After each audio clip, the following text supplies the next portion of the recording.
ที่นี่สถานีวิทยุกระจายเสียงแห่งชาติกระจายเสียงจากนครหลวงจันทร์ต่อไปสถานฟังข่าวหัวข้อข่าวสำคัญมีดังนี้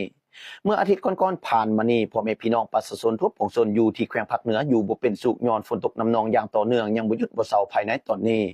บรรดาพ่อแม่พี่น้องเป็นห่วงเป็นใยการกินกันอยู่การกินกันดื่มการไปมาหาสู่บ่มีความสะดวกย้อนเฮ็ดให้ฝนตกน้ำนองลาดทงลาดนาลาดหัวลาดส่วน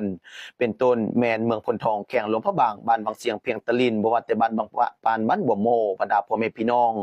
ทั่วแขวงหลวงพระบางก็เช่นกันบ่ว่าแต่จะเป็นบ้านเมืองมวยบ้านสุขุนน้ำเฮืองน้ำงาก็เช่นกันไปทางเมืองแอดก็เช่นกันแขวงหัวพันเมืองซอน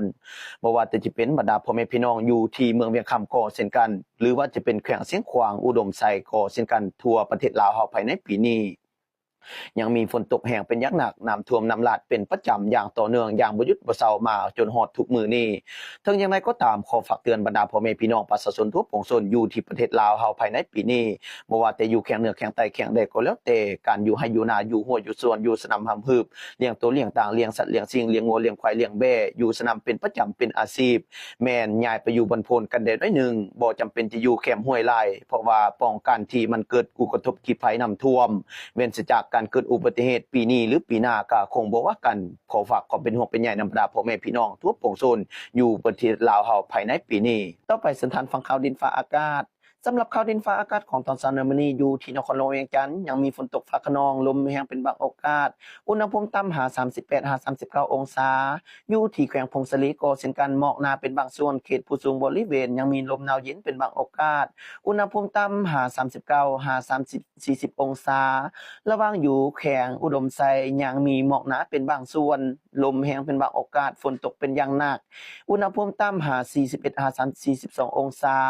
ระหว่างอยู่แขวงบ่อแก้วลมนับหนาหมอกหนาเป็นบางส่วนลมพัดแรงเป็นอย่างหนักบางครั้งลงฮอดมักเห็บอุณหภูมิต่ำ42-43องศาไปเขตผู้สูงบริเวณบ่ว่าแต่แขวงหัวพันหลวงพระบางก็เช่นกันเสียงขวางก็เช่นกันหมอกหนาเป็นบางส่วนบางครั้งลงฮอดมักเห็บฝนตกแรงเป็นอย่างหนักฟ้าดังฟ้าเหลื่อมฟ้าห้องเฮ็ดให้อุณหภูมิต่ำ38-49องศาบ่ว่าแต่เขตผู้สูงบริเวณบ่ว่าแต่แขวงไสสมบูรณ์ก็เช่นกันหมอกหนาเป็นบางโอกาสฝนแรงเป็นบางส่วนฝนตกเป็นอย่างหนักเป็นประจำพ่อแม่พี่น้องอยู่แขวงบริคำไซก็เช่นกันลมหนาวเป็นบางโอกาสฝนตกเป็นฟ้าคะนองเป็นบางส่วนอุณหภูมิต่ำ45-46องศาไปทางภาคใต้เขตภาคเสภาคสันสารวันอัตตปือ